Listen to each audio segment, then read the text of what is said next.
بسم الله الرحمن الرحيم الحمد لله القائل وضرب لنا مثلا ونسي خلقه قال من يحيي العظام وهي رميم قل يحييها الذي أنشأها أول مرة وهو بكل خلق عليم أشهد أن لا إله إلا الله وحده لا شريك له وأشهد أن محمدا عبده ورسوله Allahumma salli ala Muhammad wa ala alihi wa ashabihi al-kiram. Kita membaca kitab Ihfazillah Yahfazka. Kita sampai pada muka surat yang ke-79. Kita terus masuk kepada kisah Nabi Muhammad sallallahu alaihi wasallam dan para pengusung kebatilan. InsyaAllah pada pagi ini kita akan melihat Nabi Muhammad sallallahu alaihi wasallam di dalam berdakwah kepada orang-orang yang membawa kebatilan. Yang pertama bersama dengan kaum Yahudi.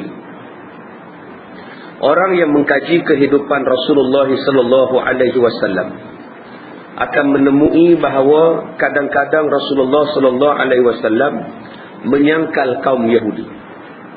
Kadang-kadang Rasulullah menyangkal kaum Nasrani.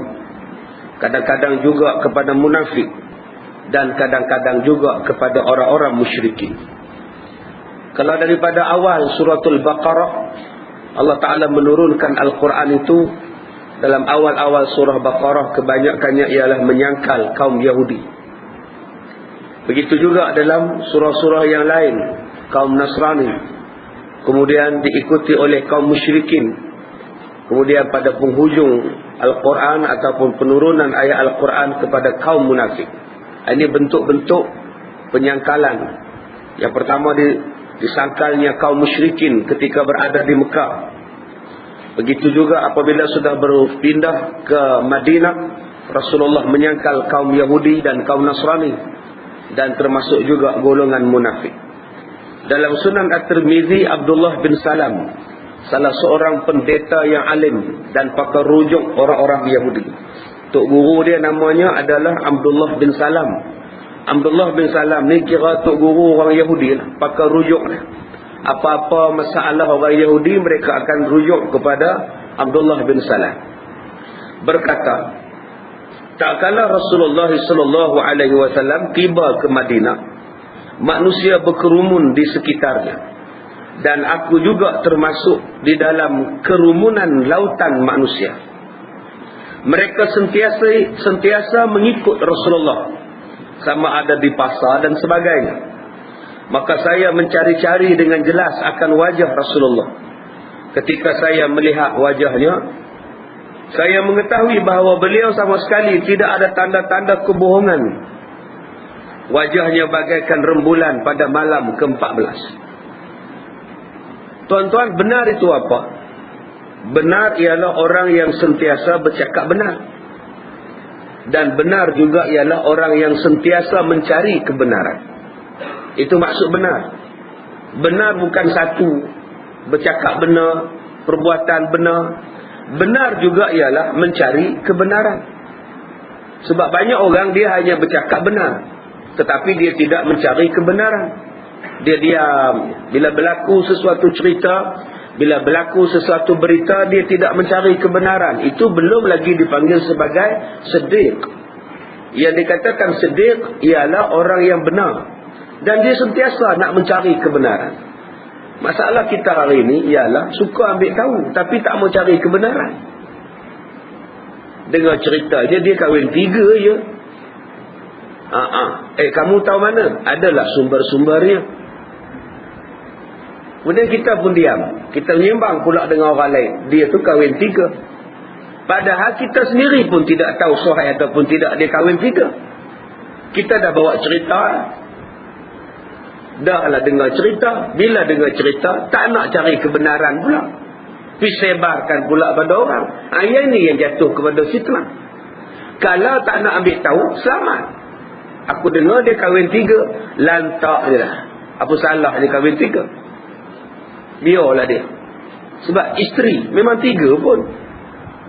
Isteri 3. Apa nak herankan? Bukan iswan, bukan istu. Isteri 3, biarlah.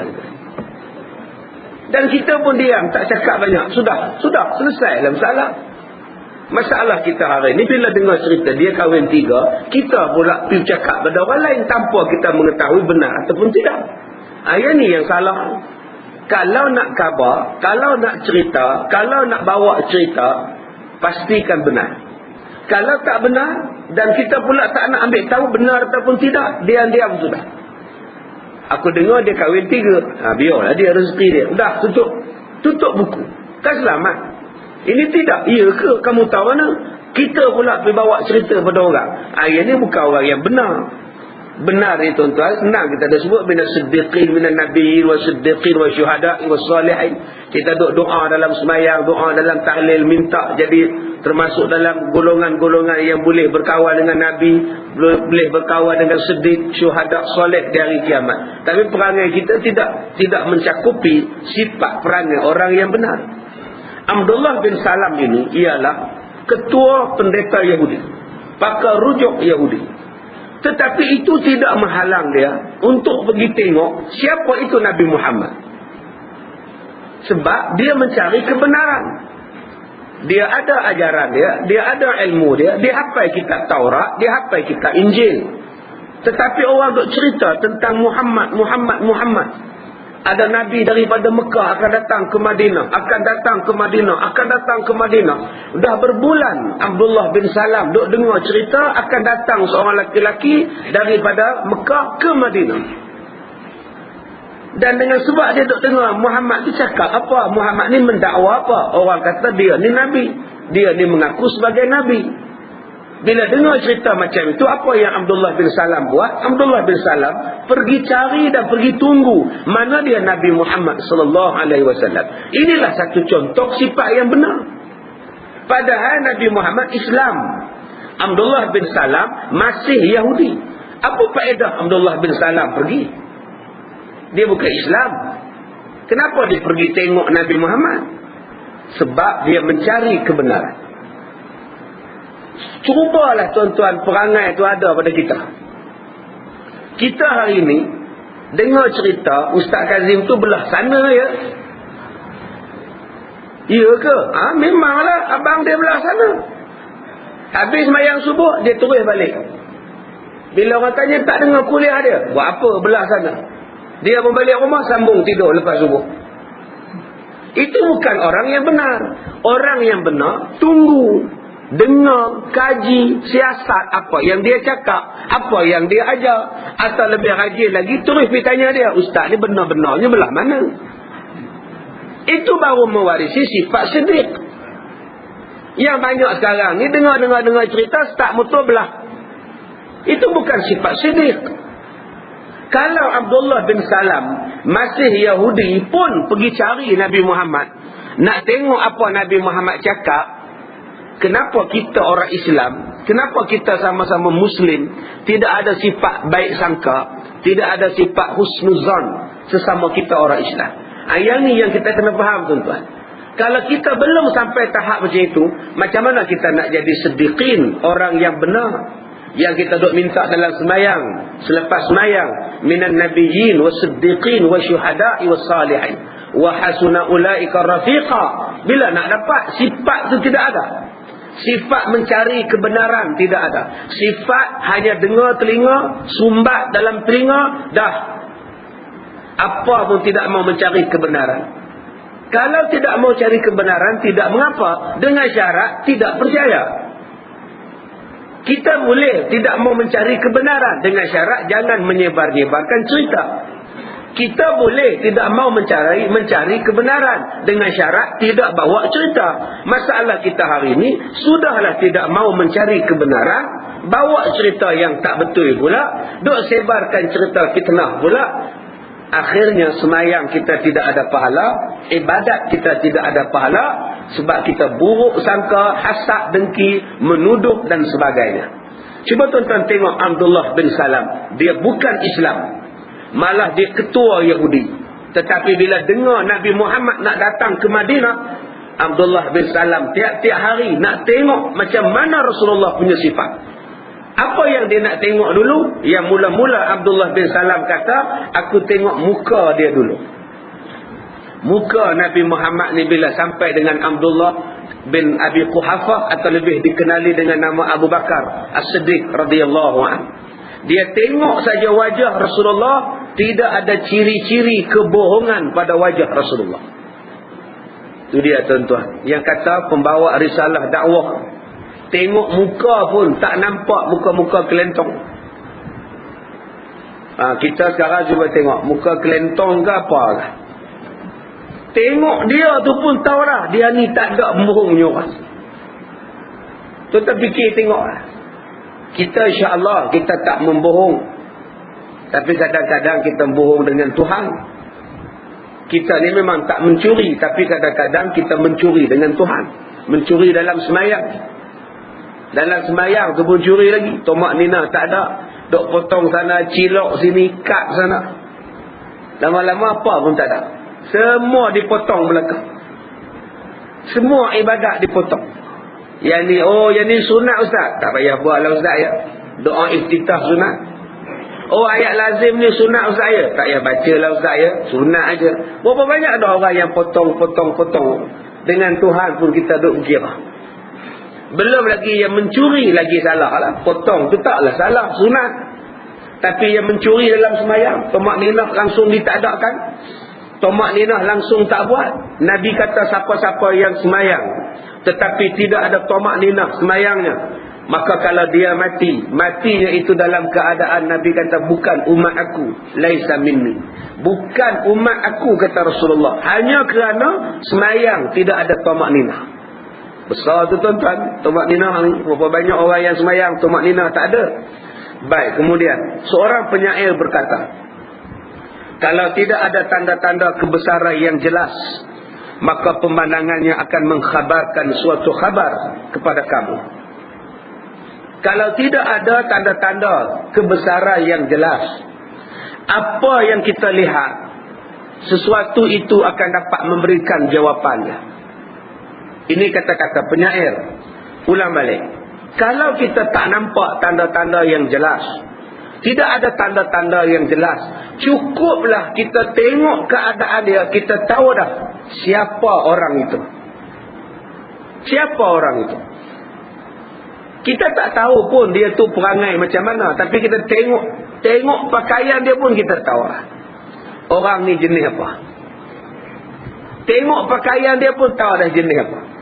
Tengok kereta dia pun tahu dah jenis apa orang ni. Masuk dalam kereta ni bukan kata kulit pisang, kulit kacang, kulit koci, segala makneka dalam kereta. Yang semalam punya makan nasi dalam kereta pun duk ada lagi bawah kusyen tu. Kita masuk dalam kereta dia berdengung bau masam, kita tahu lah. Tengok pun tahu lah dia ni pengotok menyorah. Tapi kalau kita tengok kereta dia berkilat, dia nak masuk dalam kereta tu pun kasut letak di bawah, buat naik kaki dulu, kemudian baru turun tangan pergi ketuk-ketuk kasut, baru masuk. Kita tahu dah dia ni mesti cermat punya orang. Sebab apa? Daripada mata tu kita tengok dia ni jenis orang macam mana.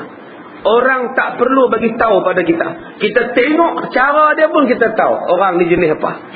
Begitulah Abdullah bin Salam bila tengok Nabi Muhammad. Dia tengok wajah Rasulullah, wajah ceria, wajah yang menyeronokkan orang.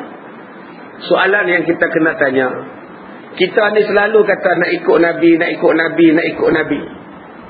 Sampai bab sembahyang tarawih ni pun bergaduh sebab nak ikut Nabi. Sampai bab nak buka puasa pun bergaduh. Nak makan kurma dulu ke makan nasi dulu? Nak ikut Nabi bergaduh.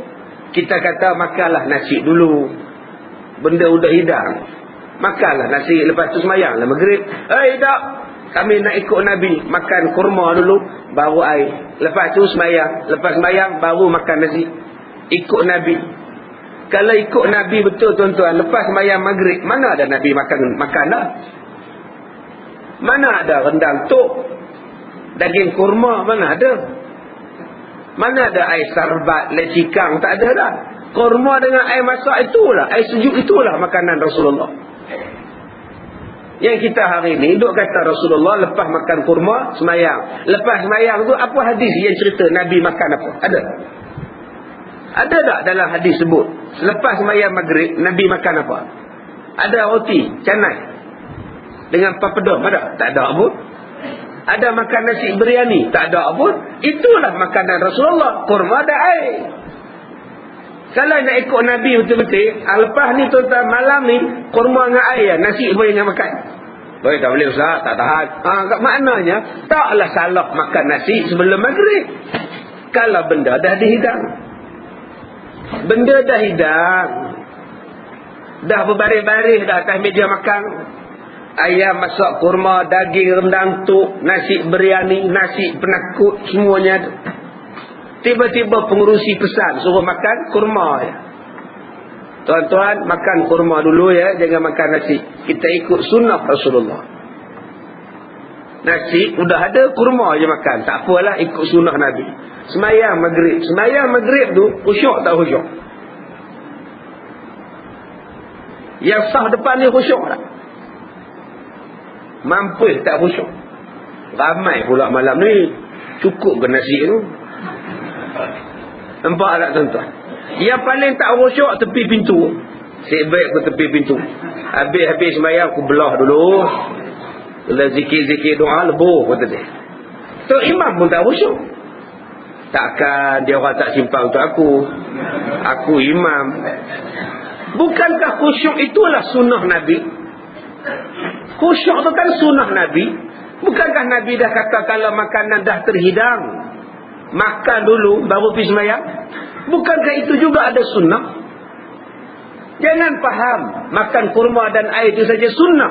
Sunnah yang lebih besar ialah khusyuk dalam sembahyang. Yang tu yang kita tak nampak. Yang kita nampak kurma dulu sunnah. Yang khusyuk kita tak nampak. Takkan khusyuk dah tuan-tuan kalau tuan-tuan dah nampak nasi, nampak lauk, air sirap tu pula dengan ais cube, ais ketui dalam dia meleleh-leleh je. Tuan-tuan nak khusyuk apa? Kena pula tu imam baca ayat bayah. Makji dia balik langsir tu pun takut. Lambat kita habis sembahyangkan, nanti lauk kena curi gitu. Bila nak khusyuk sembahyang? Jadi kena faham betul-betul tuan-tuan maksud sunnah itu.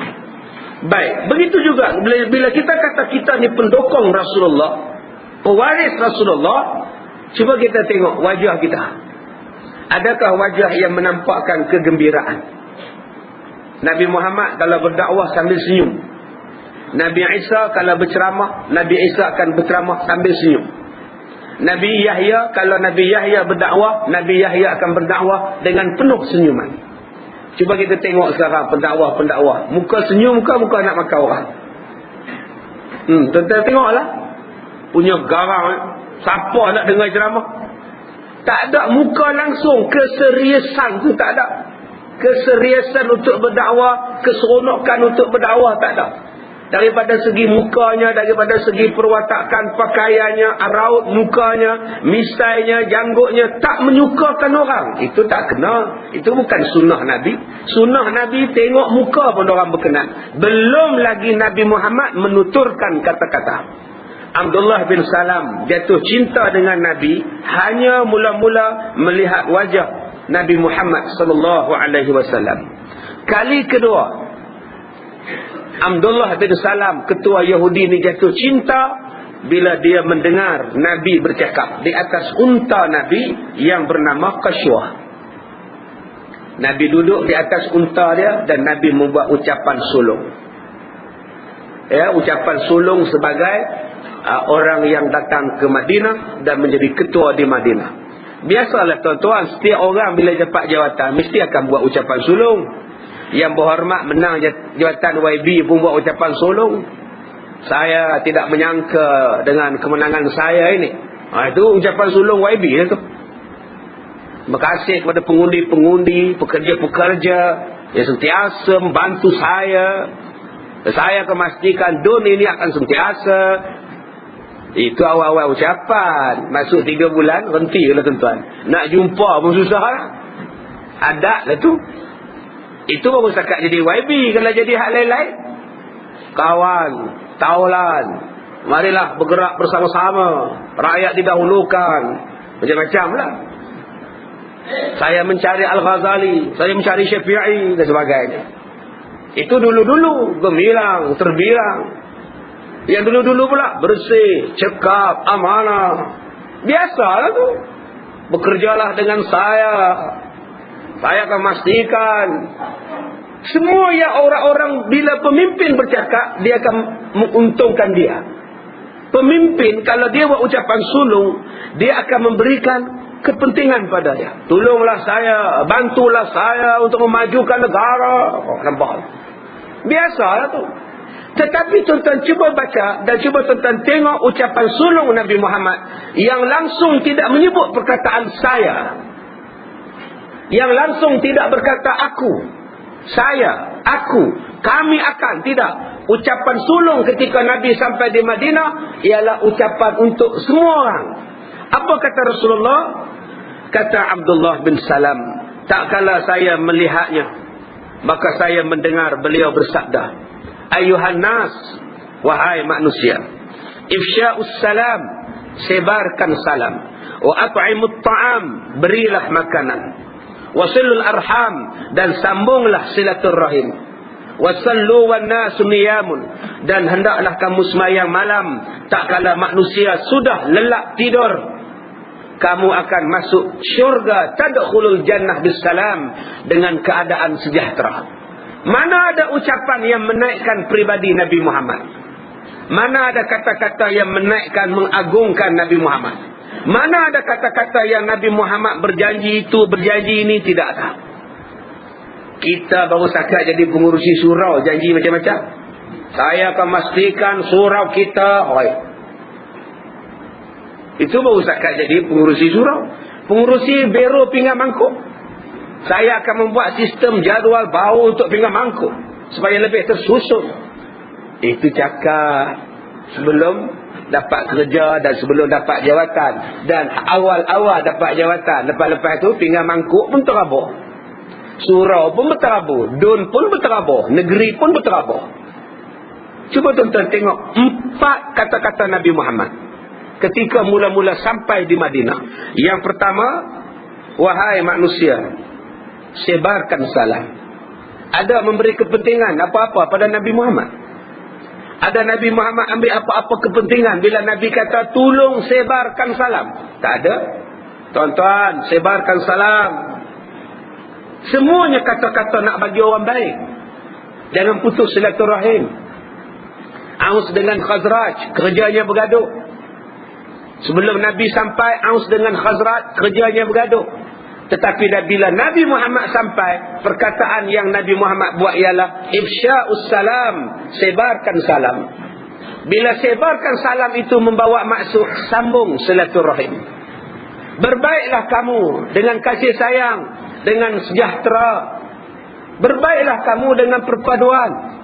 Berbaiklah kamu daripada bergaduh. Berbaiklah kamu dalam keadaan penuh salam menyalam, kasih sayang. Ini adalah ucapan sulung Rasulullah. Sebab itu bagi-bagi pendakwah, kalau dia kata dia adalah pendukung Rasulullah, penyambung risalah sebagai seorang mubaligh dakwah yang dibawa oleh Nabi Muhammad dan ditinggal oleh Nabi Muhammad, soalan yang kita kena tanya ialah, adakah kamu menyambungkan silaturahim, berkasih sayang? Kamu suruh orang yang mengaji dengan kamu berkasih sayang. Nabi Muhammad tidak pernah mengarahkan sahabat-sahabat dia boikot. Melainkan jika datang perintah Allah suruh boikot kepada 3 orang yang tidak terlibat dengan peperangan, yang tu Nabi suruh boikot. Tapi sakit, Rasulullah ziarah. Hatta Yahudi sakit, Nabi ziarah. Orang Nasrani sakit, Nabi ziarah. Malah Nabi berdiri bila mayat Yahudi dibawa lalu depan Nabi.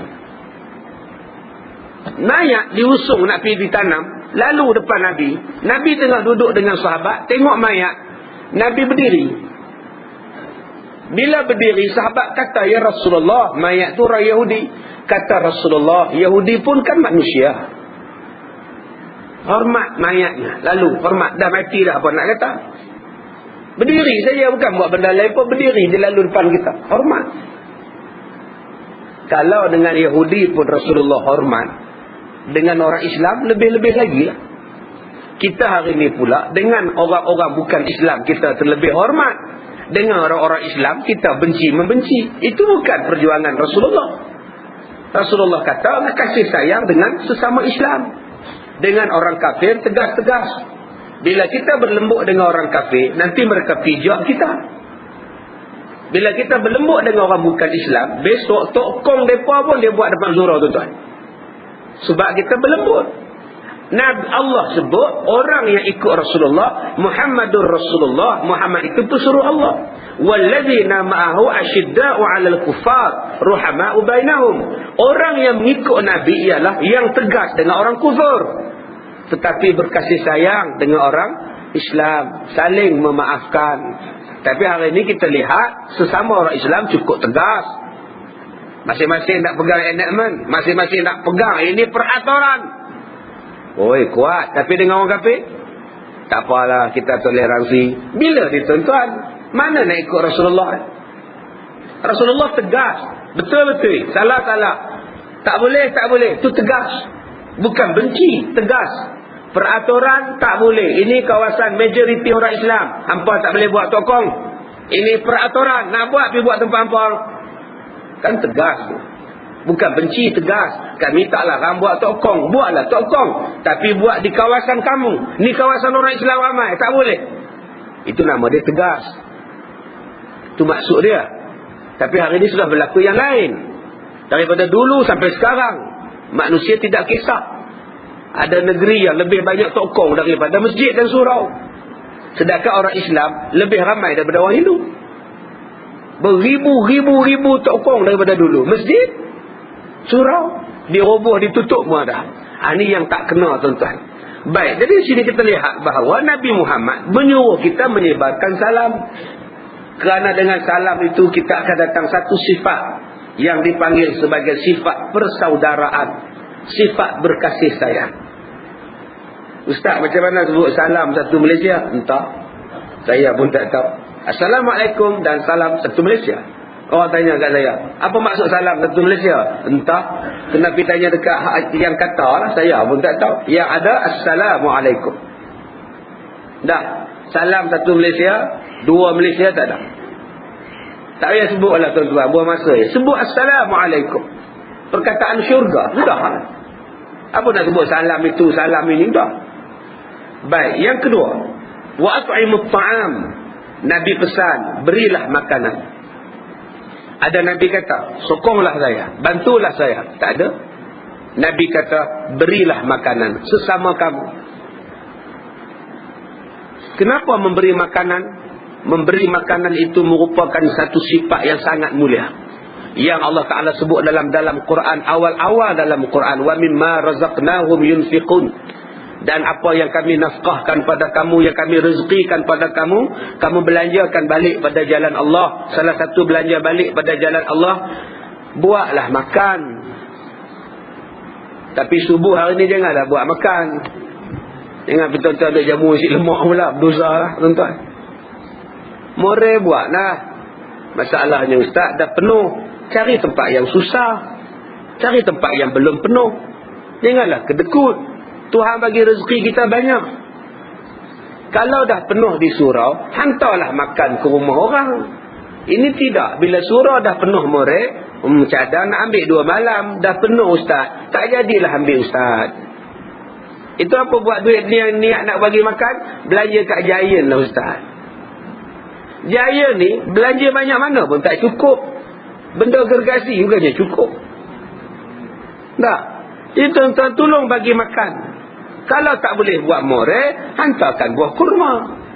Kalau tak boleh hantar buah kurma, hantar gula. Gula kan payah cari. Pergilah hantar gula. Saya Alhamdulillah tuan-tuan, tak pernahlah saya cari gula. Syukur pada Allah Ta'ala. Orang sibuk-sibuk cari, saya tak cari. Dah 6 tahun tak makan gula. Nak cari buat apa? Kencing manis. Tuan-tuan, untuk menyelesaikan masalah gula, minta-mintalah pada Allah Ta'ala. Tuan-tuan kena kencing manis, InsyaAllah tuan-tuan takkan lagi mencari gula. Jadi krisis gula pun dapat diselesaikan. Baik, yang ketiganya ialah sambunglah tali silaturahmi. Di antara punca-punca ibadah puasa ditolak sebab putus silaturahmi. Letih tuan-tuan, semayang 20 rakaat. Letih lah, kena ayat panjang, menggeletar kepala lutut. Tengok-tengok semayang tak diterima. Sebab apa tak diterima? Sebab putus silaturahim. Adik abang bergaduh, adik kakak bergaduh, mak dengan anak bergaduh, jiran tetangga bergaduh, satu saf bergaduh. Hujung sana tak nak bersalam dengan hujung situ. Tapi semayang dalam satu saf di bawah, satu bumbung, tapi tak nak bersalam. Dua-dua Tuhan tolak ibadat. Masalah dia ustaz bukan saya tak nak baik dengan dia ustaz. Dia karak sangat ustaz. Berdengung ustaz. Lantaklah dia berdengung ke, dia berkarak, dia punya fahaman, sambung silaturahim. Jangan sampai fahaman politik kita menjadikan kita tidak boleh bersalam, sampai tak boleh ziarah menziarah. Kita hari ini bila dah tak sama politik, cukup marah, salam pun tak nak jawab, more dia pun tak nak pergi. Siapa punya more malam ni? Cik laku ni betul. Budak ni pula lah tak datang masjid malam sebab more orang tak kena parti dengan dia. Kadang-kadang dia kata lantaklah, tak kira lah parti, janji free. Dia pun datang. Datang tengok kemah warna tak betul dengan dia. Kemah tu pun dia patah balik. Celaka betul warna ni pula. Start motor belah. Subhanallah. Ini bukan sifat orang Islam tuan-tuan. Lantaklah bendera apa pun dia, janji halal balun. Makanlah. Manusia hari ini dia kira macam-macam. Sampai pada satu tahap sudah tidak boleh lagi menyambung silaturahmi. Ibadatnya ditolak. 3 hari tak tegur habis ya. 3 hari maksima bagi. Nabi kata siapa-siapa di kalangan kamu bergaduh, 3 hari maksima untuk kamu baik balik. Masuk hari keempat kamu tak baik balik, mati salah seorangnya atau mati kedua-duanya, tak akan cium bau syurga. Letih tuan-tuan, tak cium bau syurga. Letih. Politik kita ni begitulah tuan-tuan. Bila tak kempen, bila bukan pilihan raya, kita boykot sana, boykot sini. Tapi bila pilihan raya, kita nak undi dia orang pula. Kenapa kita tidak buat baik dulu? Waktu kempen je kita nak buat baik, tak kena. Kalaulah kita kata kita tak mau berkawan sebab berlainan parti, kenapa kita nak undi dia? Tak salah minta, kamu tak payah undi aku, kamu bukan belah aku. Tapi bila waktu kempen, semuanya nak undi. Bila manusia nak berubah? Kalau waktu kempen baru nak jadi baik. Manusia akan berubah menjadi baik kalau kita dah baik dengan dia setiap masa, setiap hari, setiap detik. Kita baik dengan dia sampai hari mengundi, insya-Allah dia masih baik dengan kita sebab kita baik dengan dia. Tetapi kalau hari-hari biasa kita tibai, kita kutuk, kita maki, kita hamun, kita tak pergi tengok dia sakit, kita tak ziarah dia, tiba-tiba waktu hari mengundi, waktu kempen kita duk pergi baik dengan dia, dia akan kata baik ada makna tu. Bila manusia nak berubah? Yang keempat, Nabi pesan, semayanglah malam waktu orang lain sedang tidur. Inilah dia ucapan sulung Nabi Muhammad. Siapa yang buat 4 benda itu, maka kata Nabi, dia akan masuk syurga dengan sejahtera. 4 benda tuan-tuan. Buat benda ni syurga tuan-tuan. Bagi salam, bagi makan, sambung silaturahim, semayang malam. Bunyi senang. Bunyi senang tak? Senang. Nak buat tu sikit punya seksa kan. Tuan-tuan nak bagi salam pun seksa. Berselisih nak pergi sembahyang subuh, buat dia je. Yang seorang jogging, yang seorang nak pergi sembahyang. Cuba bagi salam, Assalamualaikum. Ke surau, tak apa, saya dah sembahyang di rumah. Kan bagus. Ini tidak, tengok, kawan dia pun tengok. Yang seorang yang nak pergi sembahyang kata apa? Apa subuh-subuh tak sembahyang? Tengok aku ni nak pergi sembahyang ni. Yang jogging tu pula kata apa? Harap sembahyang tapi ngumpat ke orang, nampak? Dua-dua tak baik tuan-tuan. Bila nak jadi ahli syurga? Bila nak jadi ahli syurga? Yang ni pun susah nak buat. Kalau salam pun susah nak buat, nak bagi makan lagi susah.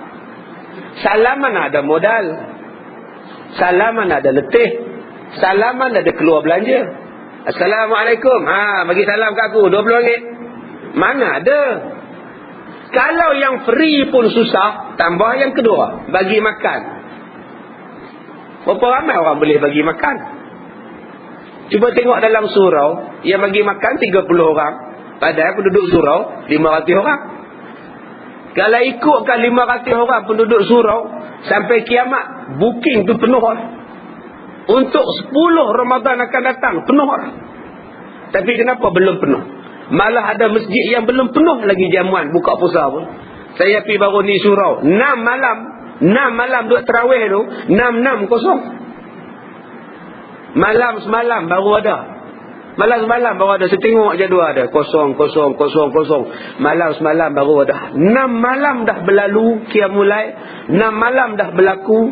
Tidak ada orang jamu buka puasa. Pasal apa? Pasal susah. Kalau jamu orang, bagi makan pun tak boleh buat. Nak sambung silaturahim, lagi susah lah. Sifat ego dah ada. Tak ada paksa aku nak baik dengan dia. Bukan aku minta duit dengan dia.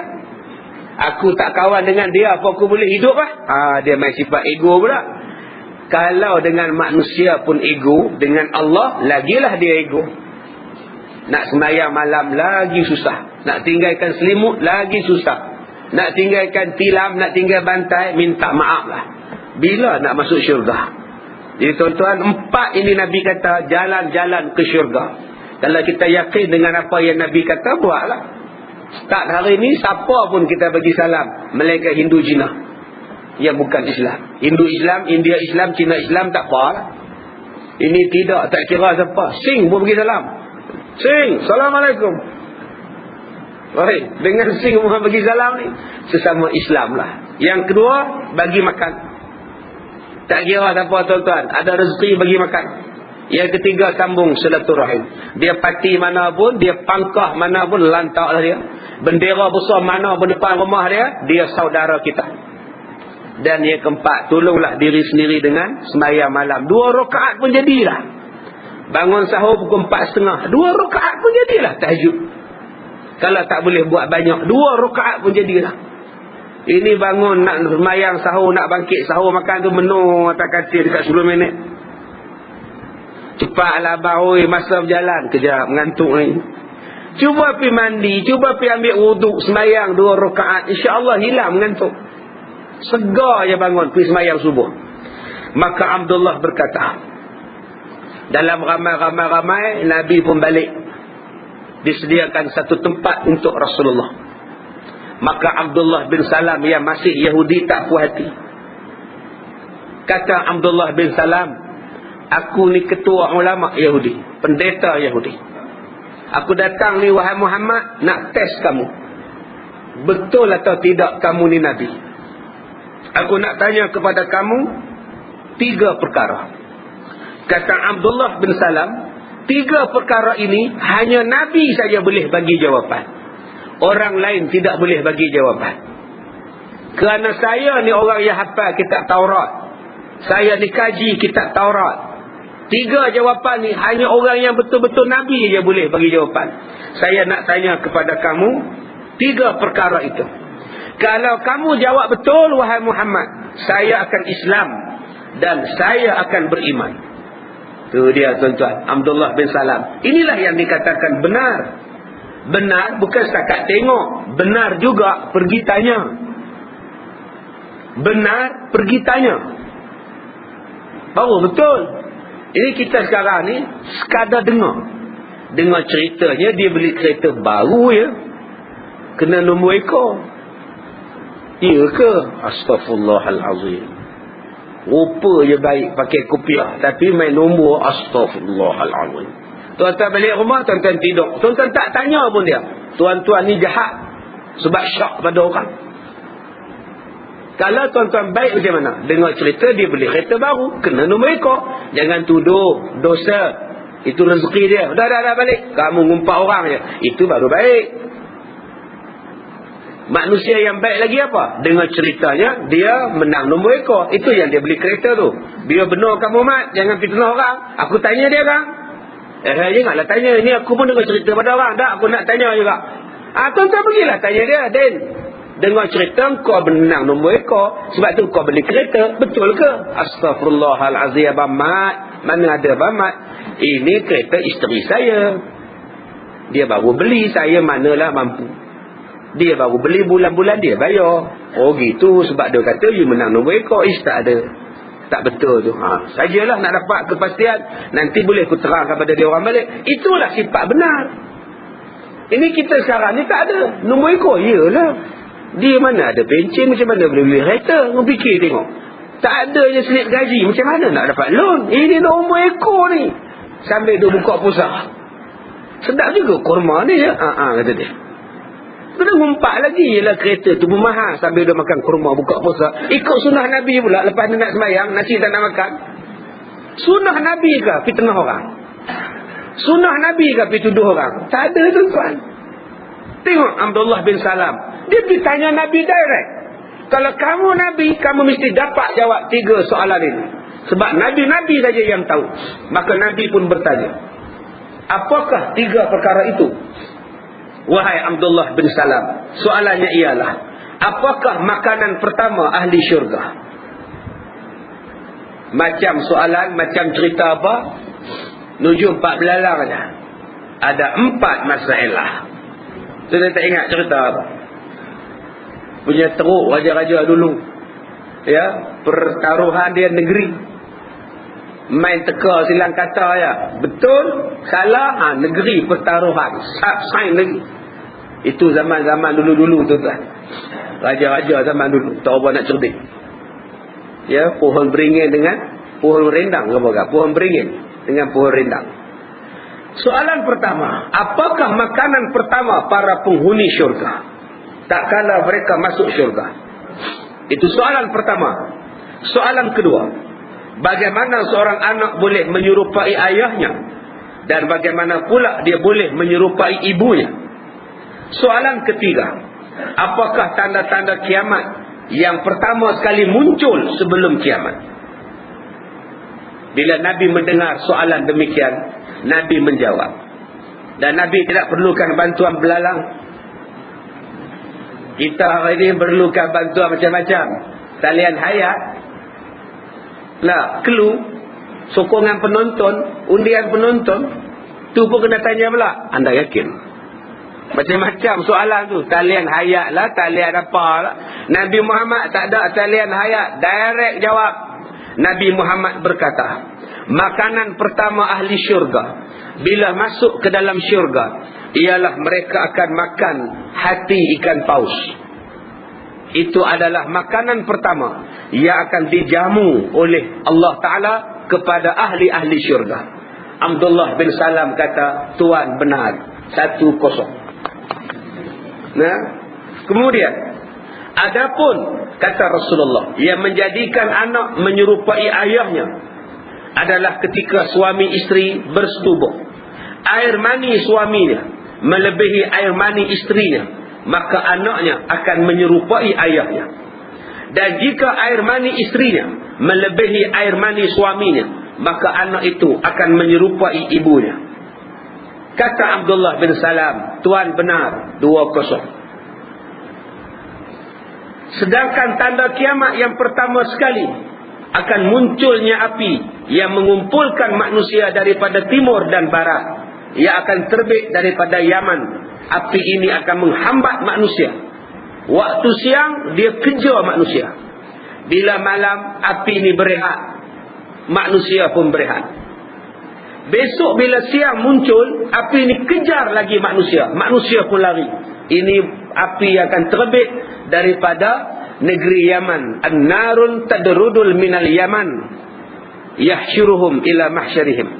Akan terbit daripada Yaman dan mengumpulkan manusia di padang mahsyar. Itu adalah tanda-tanda kiamat, mengumpulkan manusia dengan api yang terbit. Bila jawapan begitu, terus Abdullah bin Salam berkata, Asyhadu an la ilaha illallah wa asyhadu anna Muhammadar Rasulullah. Islam terus Abdullah bin Salam tanpa banyak soalan, sebab dalam jiwanya sudah ada sifat benar dan mencari kebenaran. Dia takkan kata lagi, kamu ada soalan bocor Dia tak tanya lagi, kamu mesti ada orang tabur kamu Aku tak puas hati. Kalau kamu Orang yang tulus mata, tolonglah tengok apa yang ada dalam tangan beta. Dia tak tanya macam itu. Sebab dia tahu jawapan dia. Dan dia kenal Nabi Muhammad. Tak ada siapa nak pergi buat laporan ataupun report soalan pada Nabi Muhammad. Itulah orang yang benar. Orang yang benar, bila dah nampak jawapan benar, dia terus percaya. Dia takkan kata lagi, ini mesti berdalih punya ni. Mana boleh mengaku dah berak tepi jalan, tengah jalan. Mana lah orang mengaku. Dah dia kata, dak lah, selesai masalah. Aku dengar cerita kamu kahwin 3. Tak ada, mana ada seorang tu lah. Mesti bohong nampak. Itu sifat manusia. Tak nak percaya juga. Dah dia kata tidak, sudah lah. Apa masalah yang kita, kalau dia kahwin 3 pun apa untung kita? Apa untung kita kalau dia kahwin 3? Dan apa rugi kita kalau dia kahwin 3? Yang kita nak sibuk sangat. Untung apa kita kalau dia kahwin 3? Kenuri dia pun dia tak jemput kita. Untung apa? Rugi apa kita kalau dia kahwin 3? Apa masalah? Tak ada masalah apa. Silakan. Tapi tabiat manusia ni tuan-tuan. Nak ngumpat, nak mengata. Tak habis-habis.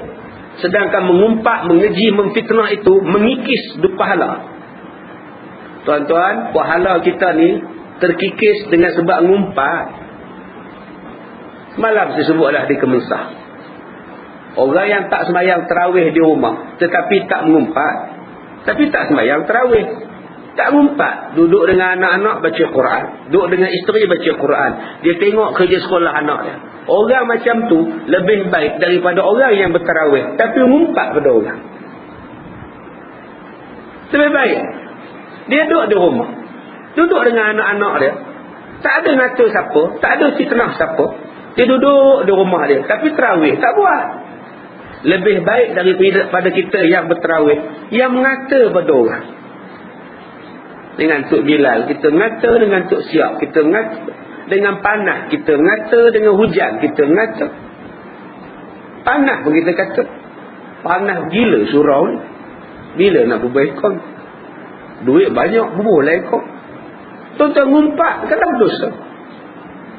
Tuan-tuan keluar daripada masjid, hujan pula turun. Selaka uti hujan pula. Habis pahala tuan-tuan sebab tuan-tuan maki kepada hujan. Maki kepada hujan bermakna maki pada Allah. Sebab Allah yang menurunkan hujan. Baik dosa sembahyang, duduk di rumah, tak ada maki siapa. Lebih baik daripada kita pula. Sebab tu berhati-hati tuan-tuan. Kita yang buat ibadah sunat belum tentu dapat pahala. Belum tentu orang yang tak datang buat ibadah sunat tak ada pahala. Kadang-kadang orang yang tak datang buat ibadah sunat lebih besar pahala daripada kita yang datang berbuat ibadah sunat. Rosaknya ibadah kita kerana mulut itu. Baik, kemudian dia mengatakan, wahai Rasulullah, orang Yahudi ni suka menipu dan suka berbuat kemungkaran.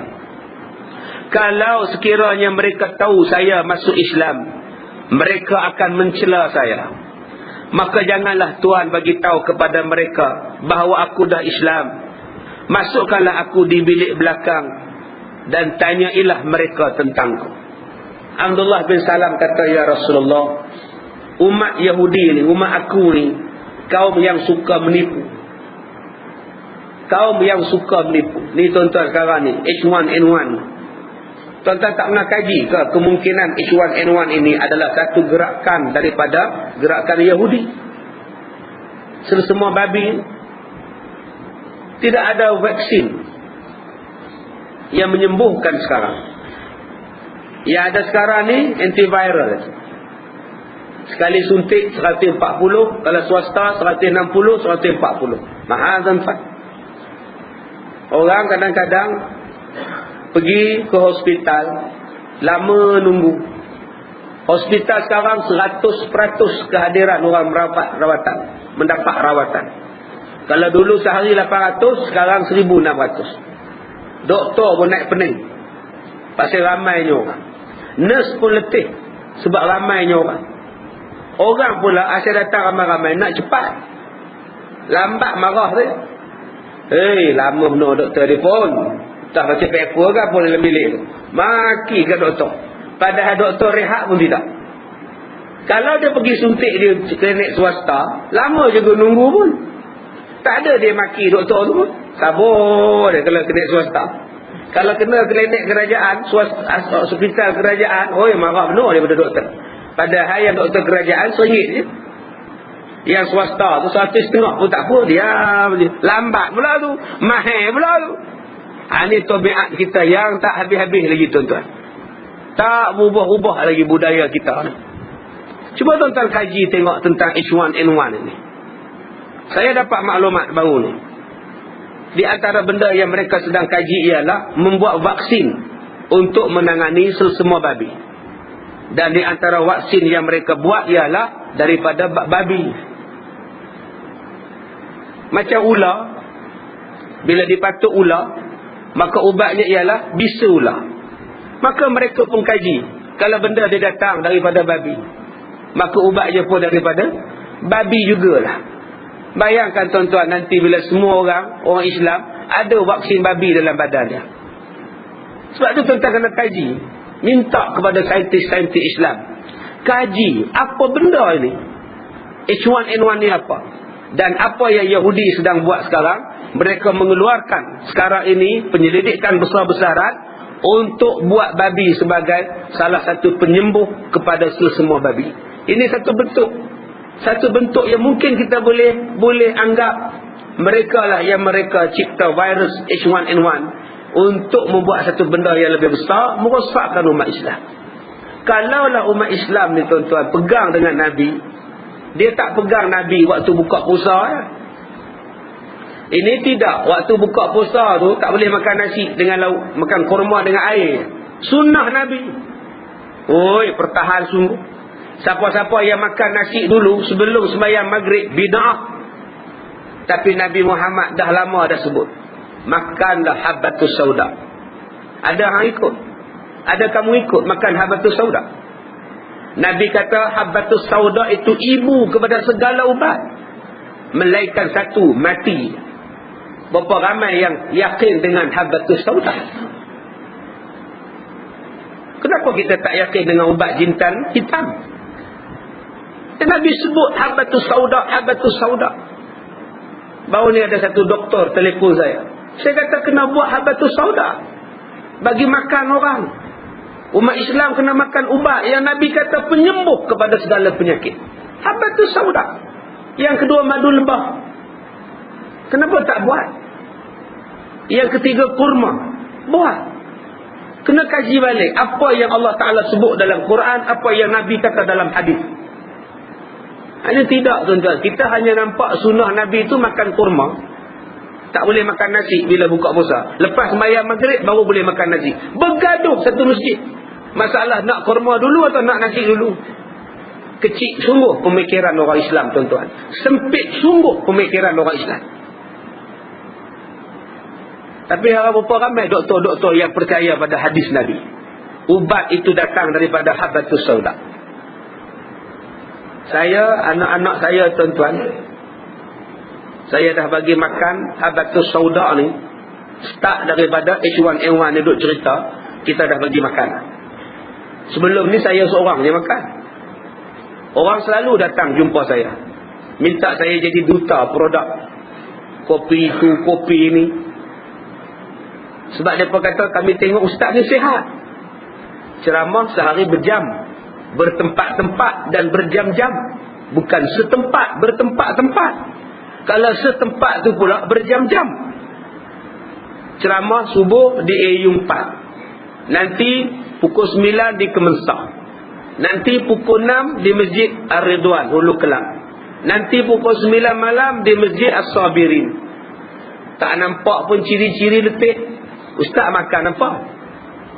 Itu yang datang hantar pada saya produk suplemen punya makanan tambahan. Ustaz makan ustaz untuk kesihatan. Tak ambil, dia dah hantar. Letak juga lah di bawah meja. Bulan depan dia datang, dah makan ustaz? Belum, ada di situ. Ada yang ambil suruh jadi ahli, minum kopi ni, minum herba ni, menyimbang berjam-jam. Kita ni sibuk, tak masuk ahli, tak balik. Masuklah ahli RM25 baru balik. Bagi kita kopi, Ustaz minum kopi ni, cuba rasa perbezaan dia. Minggu depan dia datang siap buat kamera lagi. Nak tanya apa pendapat. Bagus tak bagus? Kalau bagus, buat macam ni. Nanti keluar dalam majalah. Ustaz Kazim pun minum. Sebab tu saya tak mau. Minta maaf. Saya jumpa dengan Mufti Perak. Ketika buat rakaman di Radio Perak. Nyembang dengan dia, Datuk Seri. Masa tu dia belum Tan Sri. Saya kata, Datuk Seri, betul ke ubat yang tu untuk kencing manis tu? Tengok Datuk Seri begini dia pegang. Mana ada anak tak tahu apa. Mereka datang bulan lepas, mereka suruh anak makan. Anak pun makanlah sebungkus. Lepas tu datang pula, bulan tu datang pula. Dia tanya ke anak, bagus ke kopi hak bagus hari tu? Takkan nak kata tak bagus, benda free. Bagus. Datuk Seri, tolong buat macam ni Datuk Seri. Dia pun buat. Buat keluar surat khabar tuan-tuan. Mufti Perak pun minum. Dah tuan-tuan. Inilah penyakit orang jual. Sebab tu saya tak mau. Tuan-tuan datanglah jumpa saya. Nak jual apa, nak bagi apa, saya tengok je. Saya tak makan lah. Tetapi tanya orang rumah saya, apa suplemen saya makan? Kopi apa saya makan? Herba apa saya makan? Tak. Saya cuma ambil habbatus sauda, madu lebah. Itu saja. Minum pagi-pagi sebelum sembahyang subuh, sebelum benda lain masuk dalam badan, madu dulu. Biar madu tu berjalan dalam badan kita, bersihkan badan kita. Nanti sarapan pagi saya makan oat 1 gelas. Kemudian kita ambil habbatus sauda 2 biji sehari. Sudah, insya-Allah sihat. Anak saya demam. Pergi ke doktor 42.2 panas. Bagi sebiji habbatus sauda malam, besok bagi sebiji. Main. Petang tu boleh main lah. Habbatus sauda tuan-tuan. Sahabat saya anak ada H1N1 1 tahun 8 bulan kena semua babi. Cucu dia minta maaf. Kita suruh makan habbatus sauda. Buka, tuang, bagi dia minum. Alhamdulillah, sihat dah budak. Ini yang kita kena yakin. Kenapa kita tak yakin dengan Islam? Kenapa kita tak yakin dengan Rasulullah? Kita hanya buat kempen basuh tangan, bersin, tutup mulut. Bila batuk, guna tisu. Tapi kenapa kita tidak mengambil perubatan? Orang Yahudi di kata Abdullah bin Salam, mereka ni suka menipu. Macam-macam benda mereka boleh tipu. Nak jadi presiden mereka pun mereka boleh tipu. Dulu kan ada satu presiden. Ketika perang Bosnia Herzegovina. Ditunjukkan gambar budak berjalan di tengah-tengah perang. Wartawan ambil gambar budak ni berjalan dalam runtuhan bangunan. Asap berkepul-kepul. Kereta terbakar. Orang mati. Budak ni dalam keadaan berserabut, berdebu, lalu di hadapan. Calon presiden ini arahkan cari budak ni sampai dapat. Akhirnya dapat. Budak ni pun didukung oleh calon presiden. Seluruh rakyat dia tengok, oh bagusnya presiden kita. Pangkal. Padahal budak tu berjalan di hadapan gambar. Tu. Double impose ke superimpose? Gambar tu gambar perang di Bosnia. Budak tu dipakaikan baju orang susah, jalan action saja. Yang kita dipercaya, oh, kesiannya budak ni. Itulah Yahudi tuan-tuan. Dia berlakon boleh. Sebab tu berhati-hati. Yang kedua kata Abdullah bin Salam, orang Yahudi ni ialah orang yang suka buat jahat, buat mungkar. Kalau Tuhan bagi tahu kepada mereka, saya masuk Islam, nanti mereka akan mencela saya, marah saya, silap-silap saya dibunuh. Nabi kata, Abdullah, kamu masuk di dalam, aku akan berhadap dengan orang Yahudi. Nabi Muhammad pun panggil semua orang Yahudi Madinah. Wahai orang-orang Yahudi, sahabat-sahabat Yahudi, kamu kenal ke Abdullah bin Salam? Orang Yahudi pun kata, apa tak kenalnya? Dia lah tok guru kami Muhammad. Apa-apa benda kami rujuk dia lah. Macam mana pendapat kamu tentang Abdullah bin Salam? Oh, dia baguslah. Dalam umat kami ni dia terbaik. Dia paling cerdik. dia anak orang terpintar dan dia pun orang terpintar, dan dia adalah ulama, anak daripada ulama kami juga. Bapa dia ulama, dia pun ulama, bapa dia cerdik, dia pun cerdik. Kami ni apa-apa hal, kami rujuk dia lah, kata orang Yahudi. Baik, bagus. Aku nak bagi tahu kepada kamu, Abdullah bin Salam sekarang ni sudah masuk Islam. Tenganga pokok Yahudi ni. Apa? Sudah Islam? Terus mereka berkata. Mereka kata apa? Cis, memang Abdullah bin Salam tu jahat. Pok dia pun dulu jahat. Dia pun jahat juga, kata dia. Bapa dia dulu pun bengong juga. Dia pun bengong. Kami tak pakai Abdullah bin Salam ni.